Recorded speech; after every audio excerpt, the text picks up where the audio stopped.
G'day everyone! Welcome to a fascinating journey into the world of one of the most notorious aquatic invaders to ever make a splash in North America. Today we're diving into the story of the armored catfish, a fish that's become infamous for its ability to take over rivers, lakes, and streams far from its original home. This isn't just any fish, it's a creature that's rewriting the rules of freshwater ecosystems across the continent. Often nicknamed the devil fish, the armored catfish is a member of the Loricariidae family. What sets it apart? Just look at those bony, armor-like plates covering its body, nature's own suit of armor, making it tough for predators to take a bite. Its sucker mouth lets it cling to rocks and scrape up algae, giving it a unique edge in the underwater world. The story of the armored catfish begins in the lush, winding rivers of South America's Amazon basin. Here, it played a humble but important role as a riverbed cleaner, feeding on algae and detritus, and kept in balance by a host of natural predators like large fish, birds and reptiles. In its native habitat, it was just one of many fascinating species, blending into the rich tapestry of Amazonian life. But everything changed when the armored catfish found its way to North America. Here, its resilience and adaptability have turned it from a humble cleaner into an ecological menace. Without the predators that kept it in check back home, the catfish population exploded, spreading rapidly through rivers and creeks. Its tough, bony exterior acts like a shield, protecting it from would-be threats. Its camouflage helps it blend seamlessly with river rocks, making it hard to spot, and that unique sucker mouth. It allows the catfish to feed on almost anything, from algae to detritus, and even the eggs of native fish. This adaptability means it can survive, and even thrive, in places where other fish struggle. When introduced to new environments with fewer natural enemies and plenty of food, the armored catfish quickly becomes a dominant force. It forms dense populations, outcompeting native species for resources and altering the delicate balance of local ecosystems. In some areas, their burrowing habits even cause riverbanks to erode, impacting water quality and habitat for other wildlife. The journey of the armored catfish from a quirky aquarium oddity to a full-blown ecosystem disruptor is a wild ride that highlights the unintended consequences of moving species around the globe. So, how did this armored invader make its way from South American rivers to North American waterways? And what can we learn from its story? Let's dive in and find out.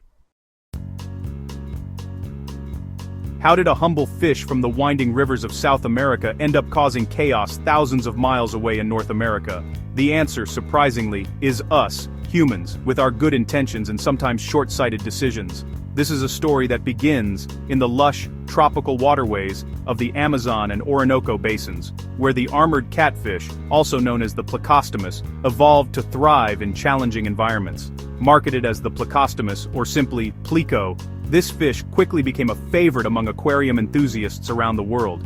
Its reputation as a tireless algae eater made it a must-have for anyone hoping to keep their tanks clean and clear.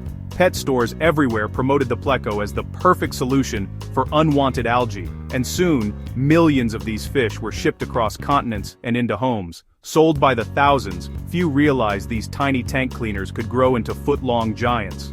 What started as a cute, palm-sized addition to a home aquarium could, within a few years, become a powerful armored fish far too large for most tanks. Many owners, unprepared for their rapid growth and voracious appetites, found themselves facing a dilemma.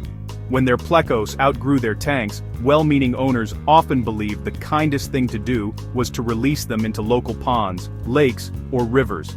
It seemed harmless. After all, they were just returning a fish to nature. But these actions, repeated by countless people across North America, set the stage for an ecological upheaval. Each release was a spark. Repeated across the continent, it ignited a biological wildfire. The plecos, now free from the confines of glass tanks, found new homes in unfamiliar waters. They adapted quickly, thriving in environments that lacked their natural predators and multiplying at an astonishing rate. The armored catfish didn't swim here on its own. It was our best intentions that set the stage for invasion. By trying to do what seemed right for a pet, people unwittingly unleashed a species that would outcompete native fish, erode riverbanks, and disrupt entire ecosystems. What seemed like a simple, compassionate solution for pet owners became an ecological disaster. The armored catfish burrowed into riverbanks, destabilizing them and causing erosion. Their feeding habits stripped away algae and plants that native species depended on, altering the delicate balance of aquatic life. The story of the armored catfish is a classic case of unintended consequences, a reminder that even small actions, like releasing a pet fish, can have far-reaching and sometimes irreversible effects on the world around us. Once released into the wild, the armored catfish, originally a humble aquarium cleaner, found North America to be a surprisingly welcoming new home. What started as a few accidental or intentional releases quickly turned into a biological phenomenon that would reshape entire waterways. The warm, slow-moving waters of states like Florida and Texas closely mirrored the catfish's native South American habitat. Here, the fish encountered few natural predators and an abundance of food. In these ideal conditions, small populations didn't just survive, they exploded, multiplying at a staggering rate. Highly mobile and incredibly resilient, these catfish used an intricate network of canals, streams, and rivers as aquatic highways. They moved with ease from one waterway to the next, often traveling miles in search of new territory. Their ability to migrate and adapt allowed them to colonize vast areas in a matter of years. As their numbers swelled, the armored catfish began to outcompete native fish for food and space. Dense schools crowded out local species, disrupting delicate ecological balances. The riverbeds, once home to a variety of fish, became dominated by these invaders, transforming entire ecosystems almost overnight.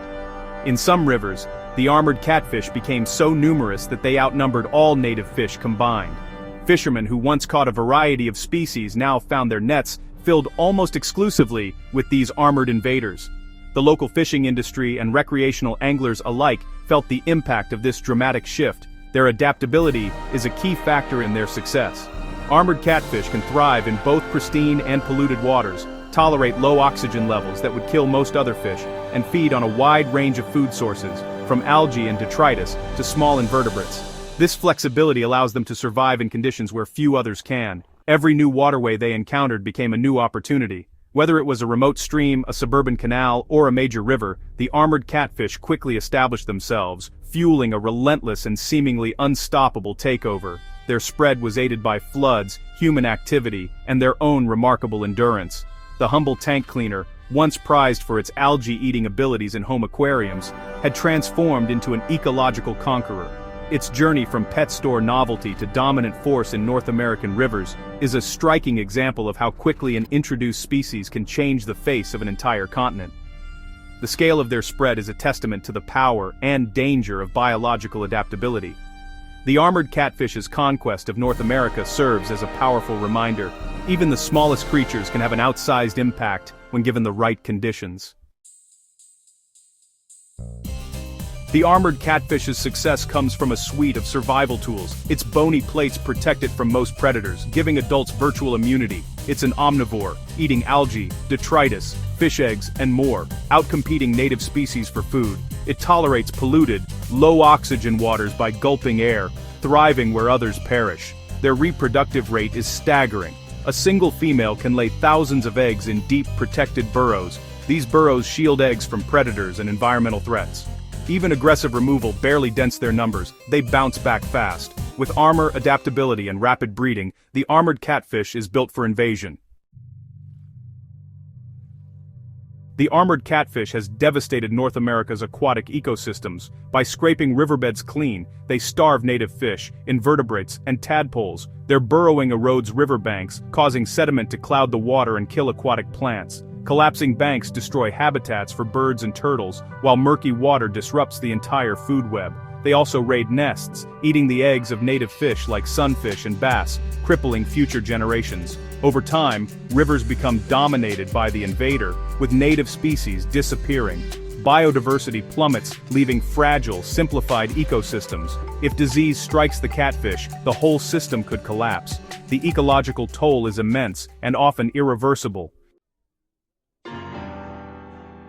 The ecological damage caused by armored catfish hits wallets too. Native fish populations crash, hurting commercial and recreational fishing industries. Local economies suffer as anglers stay away, and the catfish itself isn't a desirable catch. Governments spend millions on control efforts, money that could go elsewhere. Their burrowing damages infrastructure, and water quality declines, raising treatment costs. The invasion's economic price tag runs into the billions, a stark reminder that ecological problems become economic ones.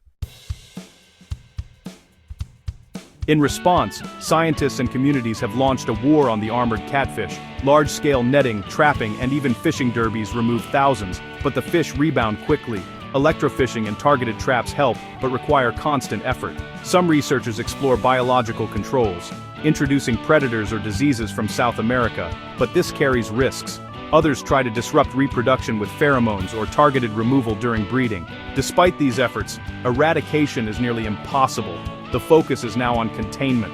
The fight is relentless, costly, and often frustrating. It's a battle to give native species a fighting chance. The armored catfish's spread has sparked fierce debate: eradicate or adapt. Some argue for relentless removal to restore native ecosystems, no matter the cost. Others say eradication is impossible, and propose turning the invader into a resource. If you can't beat them, eat them. Some regions market the fish as cheap protein, hoping to incentivize removal. But could a commercial fishery create new problems, making people want to keep the population? The debate pits restoration against adaptation with no easy answers. The future of North America's waterways hangs in the balance. The armored catfish invasion is a powerful lesson in unintended consequences. A single act, releasing a pet, has altered thousands of miles of rivers for centuries. It's a reminder that ecosystems are complex, and even small actions can have massive impacts. Once an invader is established, control is nearly impossible. Prevention is key. Education, regulation, and responsibility are our best tools. The Devilfish saga urges us to respect nature's balance and think before we act. Our choices matter. Let's be better stewards of the planet.